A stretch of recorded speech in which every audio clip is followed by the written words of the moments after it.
Okay, at base po doon sa vlog ni Maharlika kahapon, ay may nakapagbigay sa kanya ng impormasyon na kung meron daw pong magsusugod dyan sa Malacanang ay i-sprayhan nila ng lason. Okay. So kaya po ito ang topic ko. Ay ito lang po masabi ko. Ito rin po yung mga nagrarally dyan ngayon sa Liwa San Bonifacio. Okay po, yun lang pong gustong sumunod. Ano po? Wala naman pong sapilitan itong ituturo ko sa inyo. At hindi po tayo dito namimilit ng kahit na sinong maniwala sa atin dito. At sa lahat po ng inyong pupuntahan, magmula po ngayon at i-share na po ito. Ano po? Para po malaman po itong ating mga kasamahang mga mga either vlogger man yan or mga tao na dadalo po dyan sa kahit na saang rally. Ito po, makinig po kayong mabuti dahil ito po ay napaka-importante para sa inyo. At dahil nga po dyan sa balita natin na magsasaboy or mag-i-spray sila ng lason dyan ay ito na po ang kasagutan natin dyan.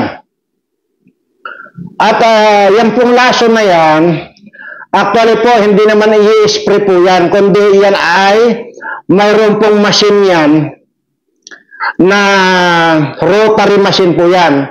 At yan po ay lalagyan po ng chemicals yan, powder na chemicals po yan at nag-rotate po yan. So ibig pong sabihin yan, habang umiikot po yung rotator na yan, ay bumubuga naman po siya ng powder na yan. Yun po yun yung lason. Okay? At bakit ko po alam? Nandyan po yan sa mga videos ko po yan. Yun po yung sinasabi ko na kapag makalusot ako dyan sa Senado o sa Kongreso, lahat yan ay bibigyan ko lahat yan ng mga sobre, yung mga kawatan dyan. At ano yung laman ng sobre? Yan na po yan, yung Victoria's Secret. So ngayon, wag na po natin pag-usapan yan at ito po ang pag-uusapan natin ngayon, ang planong pagsabay, pag-spray daw ng lason dyan. Okay, so pinaliwanag ko na po kung ano sistema yan. Ganito lang po yan.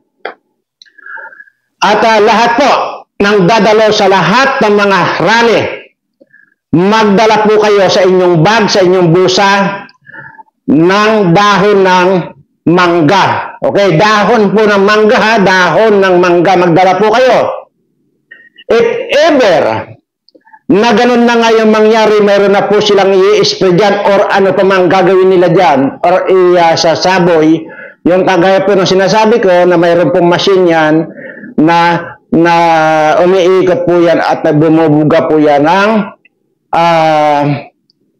powder at yun na po yung lason. Okay, magdala po kayo ng dahon ng mangga. Yan po yung, kung nandyan na po yan, yan po yung pantatakip nyo sa inyong ilong. Siguraduhin nyo po na maitatakip sa inyong ilong at saka sa bibig. Dapat po masakop po ang inyong ilong at saka bibig. Kasi dyan po yung pasukan ng lason na ito. Kung halimbawa, magsasabi man sila dyan ng lason. So, takpan nyo po yan ang dahon ng mangga. Tapos po siyempre magdala kayo ng face mask or kung wala kayong face mask, yung pong inyong panyo, itakip nyo po yan sa ilong nyo at saka si bibig. Tapos lagyan nyo ng face mask para hindi po mahulog yung dahon ng mangga. Ayan po. Yung pong dahon ng mangga, yung hindi masyadong tawag ito, magulang. Yung pong medyo sari-sariwa na dahon ng mangga, yung pong mura na dahon ng mangga. Yung papunta na po sa talbos, hindi naman talbos, ibig sabihin yung kalagitnaan lang ng dahon ng mangga. Huwag po yung matandang dahon na. Yan lang po ang gagawin ninyo. Ganyan lang po kasimple yan. So, kaya ko po alam yan. Sabi ko nga po, di ba, nandyan na hindi ko kailangan ulit-ulitin ito. Sinasabi ko, nandyan po yan sa video, sa mga videos ko. Napakadali pong i-formulate yung lason na yan. Wala naman pong iba eh. Yan lang po yan. 3 chemicals lang po yan. 3 lang pong chemicals yan. Pwede nang gawing lason yan. At yan ay isasabay lang yan sa hangin. Yan po. I-share nyo na po ito dahil kung inyo tawagan nyo na po yung inyong mga kaibigan dyan, lalo na yung mga nandyan sa sumali na po dyan sa nandyan ngayon sa Liwasang Bonifacio, yun lang po. Ang dadalhin ninyo, dahon lang po ng mangga. Nagkakaintindihan po ba tayo? If ever po na talaga nandyan na nagkakagulo na halimbawa, nag-spray na sila dyan na sinasabing spray, pero hindi naman po spray yan. Actually, ang gagamitin. At pagka yung sinasabi na nag-spray na halimbawa sila, yan lang po takip nyo lang po sa inyong bibig yung dahon ng mangga na yan, tapos mag-face mask lang po kayo. Kasi po, ang tatargetin po ng lason na yan ay respiratory lang po yan ang tatargetin. Ano po ibig sabihin ng respiratory? Baga. So, ibig sabihin, pag nasinghot po ninyo yan, yan na po yan. Pwedeng ora mismo, pagkasinghot ninyo dyan, pwede pong mag-collapse kayo. At pagka hindi po naagapan at malakas yung pagkakasinghot, halimbawa nyo, masinghot ninyo yung ikinwa na yan, pwede pong ikamatay ninyo yan.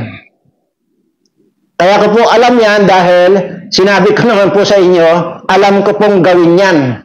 Kaya ko po alam din kung ano yung pwedeng di ba napakasimple lang, dahon lang ng mangga. Di ba? Akala lang ninyo yung imagine niyo yung COVID. Napakadelikado yung COVID na yun. Pero hindi nyo alam, usbong lang pala ng sampalok, ngatain nyo lang, di ba? O yan po yan. At hindi lang po napatunayan ko yan. Talagang natesting talaga yan na kung ano yung mga tinuruan ko niyan. At wala po nagkaroon ng COVID doon sa lahat ng mga followers ko sa Facebook dati. Yan po lamang. Ngayon dahil dyan sa sinasabi na yan na lason na yan na isasabi nila dyan o ano pa man, ay yan lang po yan, dahon lang po ng mangga. Ulitin ko lang po kasi marami po yung mga hindi talaga nakakaintindi. Marami po talaga yung hindi nakakaintindi. Kaya kailangan talaga ulit-ulitin. Maging doon sa games na ginagawa nating games na yan, hanggang ngayon po, maraming hindi nakakaintindi. Imaginin mo, ang sabi na suggestion na yan, at bakit daw hindi ko na lang daw bigyan kayo ng mga subscriber ko isa-isa? Ay ano ibibigay ko? 5 piso? Ganon? Isa-isahin ko kayong padalhan? Ang gusto ko po rito yung may mabago ang buhay, hindi yung pangsamantala. Ngayon, kung hindi ka mananalo, ay di pasensya ka, mag-antay ka. Pero sinisigurado ko nga, di ba naman nanalo ka? Dahil hindi naman titigil itong programa natin. Kasi yan ang hirap sa inyo. Mayroon pa rin nag-suggest na ang sinasabi ay piliin ko na lang daw yung bibigyan ko ng mga kung sino raw yung magandang mag-comment. Pipiliin ko na lang daw yung magandang mag-comment. Ay kung hindi ba naman lusaw yung utak mo, unang-una, ano bang pagkakaiba mo at pagkakaiba nung yung magandang mag-comment at hindi magandang mag-comment? Sige nga, ay pareho naman kayong subscriber ko. Sa tingin mo, pagka binigyan ko si Kulas, hindi magsasama ang loob ni Juan? Ay pareho lang naman kayong mga subscriber ko. Di ba? Napakabubong suggestion. Kaya sinasabi ko, tigilan nyo ng pagsasuggest niyan dahil nga kabubuhan lang din yan na lalaban nyo. Dahil ang sinasabi pa, ibalik ka daw doon sa palabunutan. Ay di ba nga kaya nga tinanggal natin yung palabunutan? Kasi sinabi ko, wala na akong makuhang assistant ko dahil nga pinagsabihan ninyo ng iting aso yung aking assistant. Di ba? At saka pinagdududahan ninyo, di ba? Dahil lang doon sa ngiting aso ng assistant ko, pinagdudahan nyo na hindi totoo. Ay, kitang-kita nyo naman akong bumunot eh. Kitang-kita nyo naman, di ba? Yung iba naman, ibabalik daw doon sa live na lang daw. Ay kung hindi ba naman ing at tanga at bobo ito, kaya nga tinanggal natin yung live kasi nga hindi nga makakasali yung mga subscriber natin dyan sa ibang bansa kasi magkaiba ang oras natin dito. Kaya na kinonsider ko yun. Oh. Mayroon pong isa dyan. Ang dami-dami daw na subscriber, isa lang daw pala mananalo. Isa rin tanga. Dahil unang-una, ito pong sinasabi natin, load lang po ito, load lang. Iipunin lang natin yung mananalo ng load. Para pag naipon natin na marami na, saka natin bubulahin, saka natin ilalagay sa yung mga pangalan ninyo, kagaya ng nakarolyo na yon. At yun po ang bubunutin ng 500,000, 1 million, 1.5, 2 million, at saka 3.6 na halaga ng kamote. Kasi ang gusto nito instant. Nakapag-init ng ulo. Anyway, ngayon, doon sa sinabi ko, di ba? Ang sinasabi ko, mag-recruit na lang kayo para mag-subscribe. Aba, di ba nakita niyo yung mga comment ng mga bobo? Di ba? Mario Joseph, hindi talaga nakakaintindi. O ngayon, tanggalin nyo na yun. Di wag na kayo mag-recruit. Walang problema sa akin, di ba?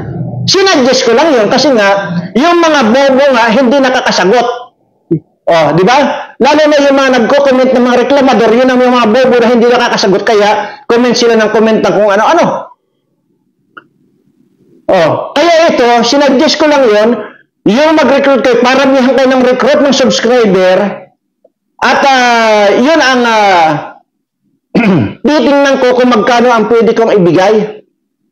Ang gusto nyo, idudok-dok na sa inyo. Walang ganun. Ulol. Tanga. Yun po yung mga ganun, yung gustong idok-dok na lang. Kaya pala, yung mga buhay ninyo, kung ganyan ang katwiran nyo, kaya tingnan mo yung buhay mo, ganyan yung katwiran mo, wala kang mapupuntahan. Kahit kailan, hindi darating sa inyo ang blessings pagkaganyan ng utak ninyo. Di wag na. Sige. Ipapaubaya ako doon sa may gusto lang. Sino ba may gusto? Di yung may gusto lang. Yun ang ibig ko sabihin. Di ba? Grabe. Hindi talaga nakakakanto. Gaganda ng mga suggestion ng mga bobo na to. Hindi ko po pwedeng tanggapin yung mga ganyang suggestion nyo kagaya nung ibalik sa live. Iisipin mo nga na isa kang bobo. Di ba kaya nga tinanggal natin dahil yung mga subscriber ko rin yan, mga nandiyan sa abroad. Yung mga OFW natin na yan. At umaasa din sila na pwedeng mabago ang buhay nila. Subscriber ko rin yan. Hindi lang ikaw. Ngayon, kung subscriber ka na mareklamo ka, mag-subscribe ka, hindi kita kailangan dito. Pero magmula nga yung sinasabi ko sa iyo, wala ka ng kapag-asa sa buhay. Wala na lang tayong ginawa rito na lahat na lang may puna, lahat na lang may kontra. Lahat na lang may komento. Ibinigay ko yung hindi ka na mangailangan ng sasagot, hindi ka na mangailangan ng mahina ang internet mo. Ibinigay ko na lahat. Mayroon pa rin talagang reklamo.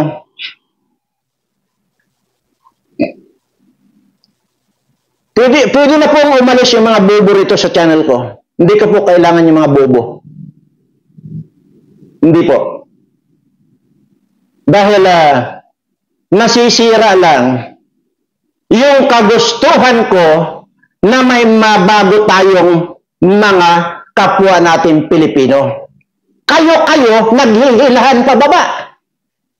Isip ako ng isip kung paano ako mapagbigay ng kasiyahan, makapagbigay ng kaalawanan sa buhay ko, sino man yan, ang mananalo, lahat kontra. May sasabihin pa kahit at 10,000, kahit 2,000 ang ibigay, okay na sa kanila. Sa iyo, okay. Ay, hindi nga ganun ang utak ko. Ang utak ko, gusto ko may mabago. Bibigyan kita ng 2,000. Pumunta ka sa tindahan, tapos na. Bumili ka ng isang, kung ano dyan bilhin mo, umihi ka, tapos na yung 2,000. Hindi ganun ang utak ko.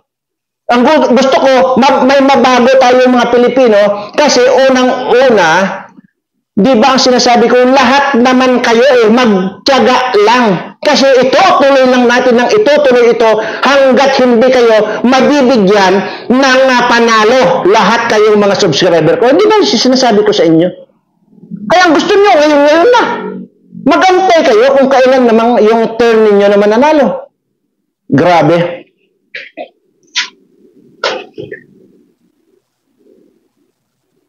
Hindi po ganun. At napakaganda naman yung mga ibang yung ibang nag-comment, napakaganda naman talaga yung mga ibang nag-comment diyan.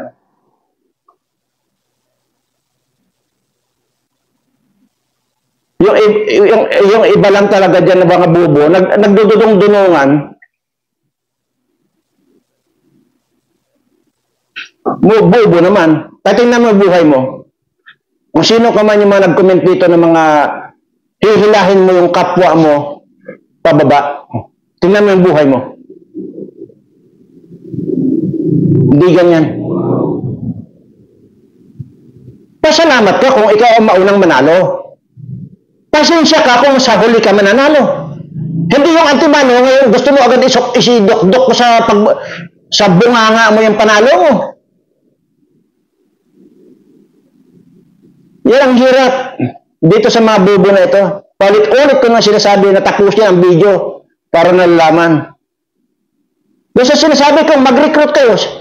At kung sino yung every end of the month, every katapusan ng buwan, pag nakita ko kung sino, di ba? Yung on the spot may premyo, yun namang mabababa, ipunin natin yan at ipaparapol din natin yun. Di mananalo pa rin. Gonggong talaga. Yan ang sinasabi ko eh.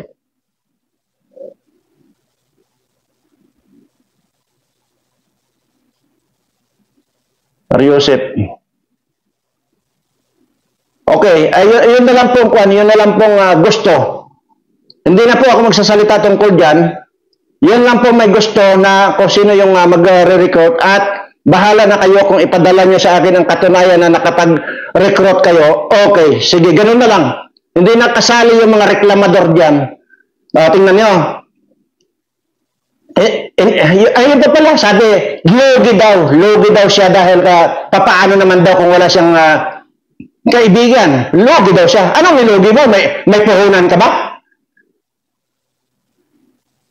Nagbayad ka ba sa akin na para deposito mo? Para sasabihin mong lugi ka? Gonggong. Namuhunan ka ba? Mayroon ba akong humingi sa'yo na pira para sabihin mo malulugi ka? Gago talaga. Sige po, yun na lang po may gusto. Sige, tapos na po yan. May gusto, kung may gusto, yung may gusto, sige lang, gawin nyo kung yung gusto nyo gawin. Pagkatapos yan, makita ko, lahat yan ng mga ni-recruit mo yung pupuntahan ko, ipunin nyo dyan, pupuntahan ko kung saan man kayo dyan. Mr. Birana, nandito naka-recruit ako ng halimbawa, sabihin mo, 25, halimbawa naka-recruit ako, nag-subscribe sa'yo. Di pupuntahan ko dyan. Diyan kayo, mag-ipon-ipon. Para ipakita ko na kung magkano yung ibibigay ko. Para doon ito, maglalaway itong mga gagong mga bubo na ito. Diba?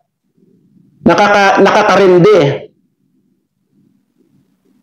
Kasalanan ko ba yun? Lahat na lang ng games, iniyawan, ang dami niyong reklamo.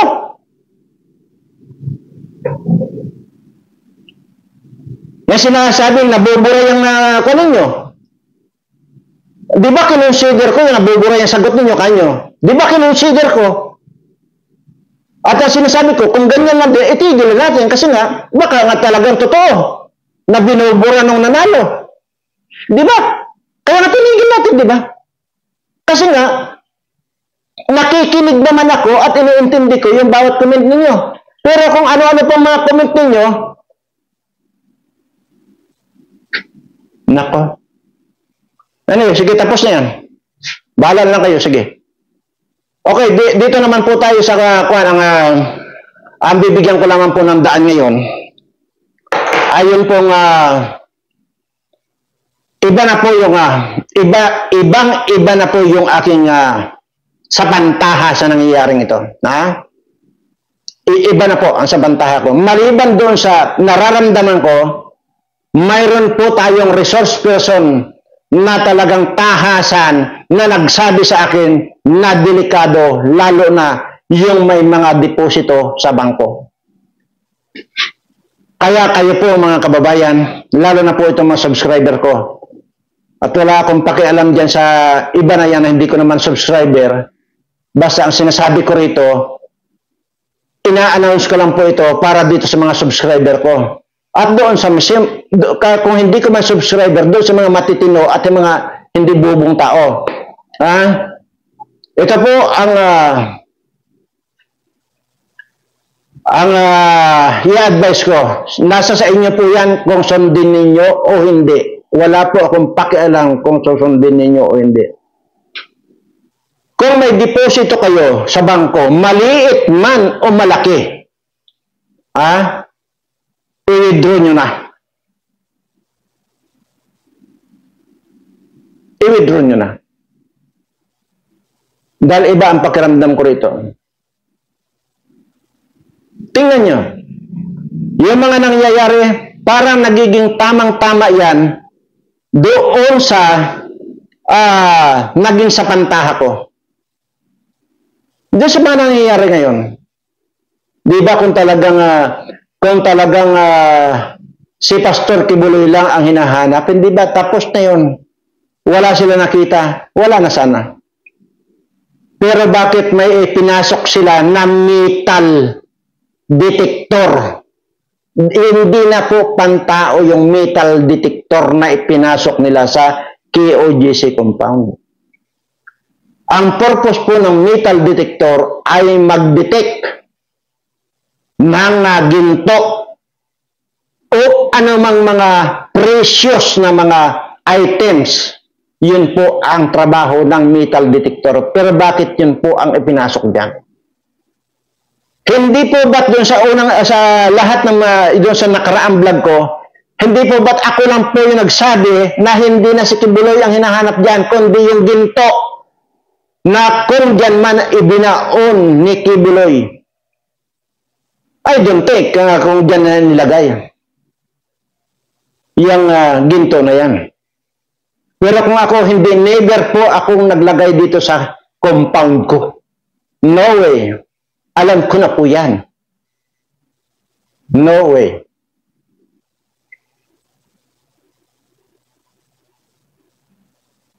Kaya nga po, noon pa, hindi ko na po inugali ang magdeposito sa bangko ng pira ko.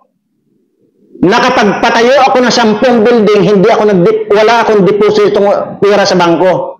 Maliban na lang, yung nag-open ako ng account para dito sa kikitain, dito sa mga pumapasok na pera, dito sa YouTube channel ko.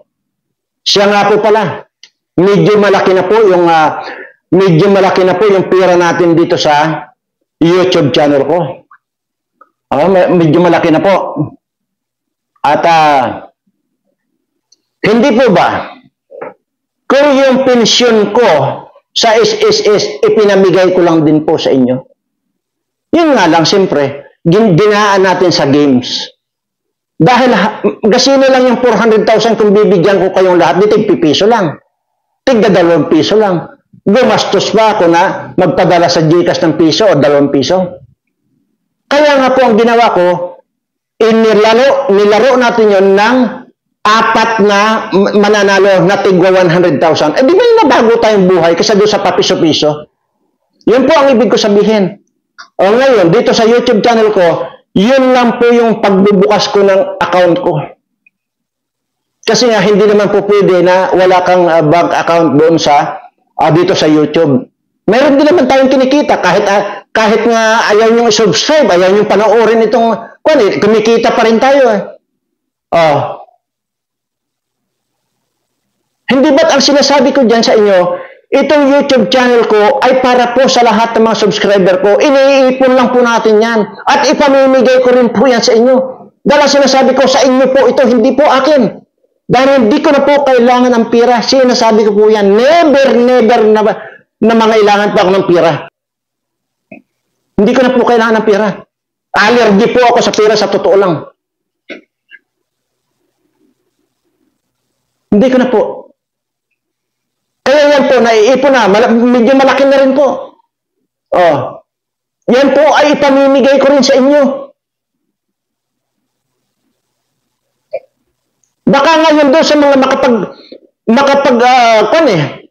baka nga doon sa makakagawa doon sa sinasabi ko na mag-recruit baka kung sino yung makakagawa na maraming recruit, baka ibigay ko lahat ito sa kanya na hindi ko nadadaanin sa palaro-laro sa bullshit ko Dahil ako ang nag-iisip kung paano pa, ito side ko lang ito. Hindi ito yung main kasi yung direktang tinutulungan ko, direkta yan. Ito, para magiging kasiyahan lang natin itong pagpaparapol na ito or pagpapa-games na ito. Kaya yung nakakasama ng loob Makikita mo yung pagiging gahaman ninyo Marami dyan sa inyo gahaman. Ibababa ninyo, hihilahin nyo pababa yung kasamahan ninyo dyan.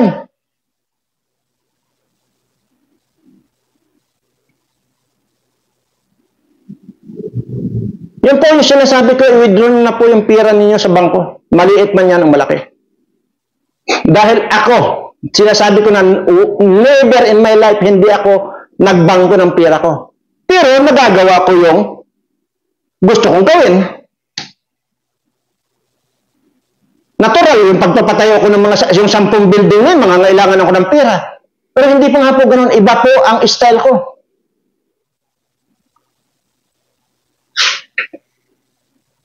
Ngayon, ito ang challenge ko sa mga kapulisan. Ano yung binalita na $100 million? Kaya nagpapakamatay na itong mga honghang na ito. Yung unang 10 milyon na reward kay Pastor Kibuloy.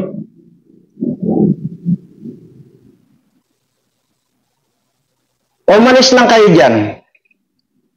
Ito ang challenge ko sa inyo. Umalis lang kayo dyan sa compound ng TOGC. Ibibigay ko sa inyo. Sasamahan ko pa kayo yung sa 10 na location, isa doon ay ituturo ko sa inyo at titiyakin ko sa inyo na kahit habang buhay na hindi kayo magtrabaho, ay masusuportahan na kayo nito. Ituturo ko yung isang lugar. Sige. Umalis lang kayo dyan.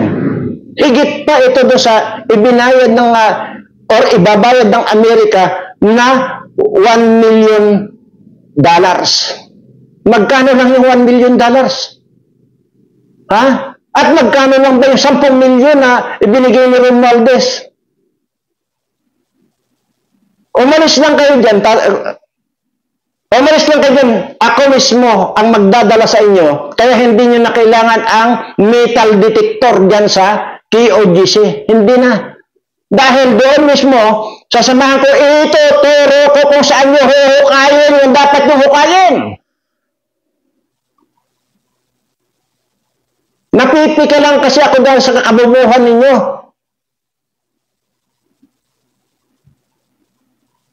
Kabubuhan na yung ginagawa ninyo. Katarantaduhan na. Pang-aaboso na yung ginagawa ninyo, mga kapulisan. At ngayon may mga sundalo na. Ngayon, kung gusto ninyong i-challenge ako, kung gusto ninyong tanggapin itong challenge ko, umalis kayo dyan sa compound ng KOJC. Ako mismo, sasamahan ko kayo. Wala na kayong kailangang gadget. Wala na. Dahil eksaktong-eksakto, ito ang bungkalin ninyo, tanggalin ninyo itong malaking batong ito, at hukayin nyo, mababaw lang. Eksaktong-eksakto, hindi na kayo mamomroblema mag-isip ng mga heartbeat na yan. Yan ang challenge ko sa inyo. Yan ay kung tatanggapin nyo.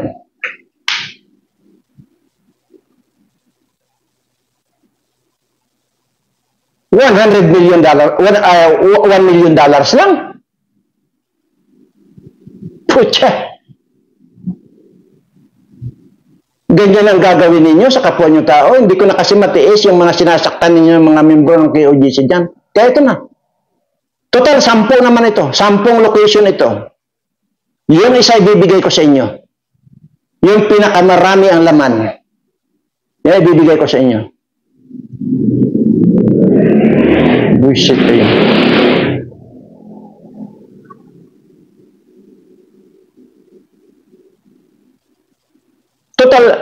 Total matanda na ako. Ayaw ko nang, gusto ko ito, bago ako mamatay ito, dahil 24 years pa ako, bago ako mamatay, gusto ko, makuha na ito. Mailabas na itong mga dapat ilabas. At maipamigay ko na ito sa dapat na bigyan.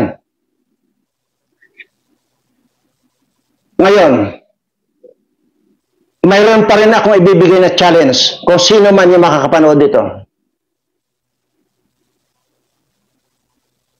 Yung makakahuli, makakahuli or ayoko na magsabi kung ano pa, basta makakahuli lang ng mga kanggaro, ng mga kawatan na kanggaro, 10 milyon ang ibibigay kong reward.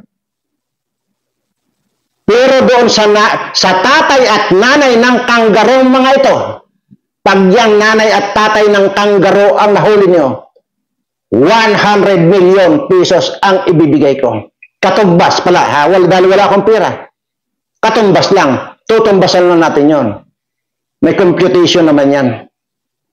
100 million. Pag nahuli ninyo, itong tatay at nanay ng mga kanggaro, ng mga kawatang ito. Pero yung mga kawatan na kanggaro, 10 milyon, hulihin nyo. Tapos tawagan niyo ako.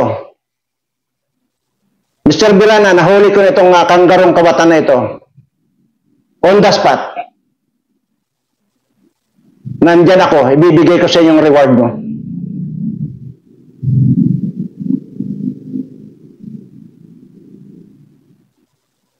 Kakabuisit na itong mga nangyayari dito sa atin eh.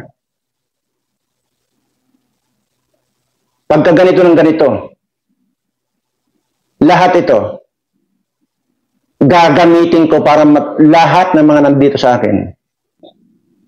Ganun na lang po. At maraming salamat po doon sa mga bago nag-subscribe. At sana ay pagpalain na kayo ng ating Panginoon bago dumating yung totoong paggunaw ng mundo. Dahil kung ganito ng ganito, ako na ang gugunaw sa mundong ito. Maraming salamat po at mahal na mahal ko po kayong lahat.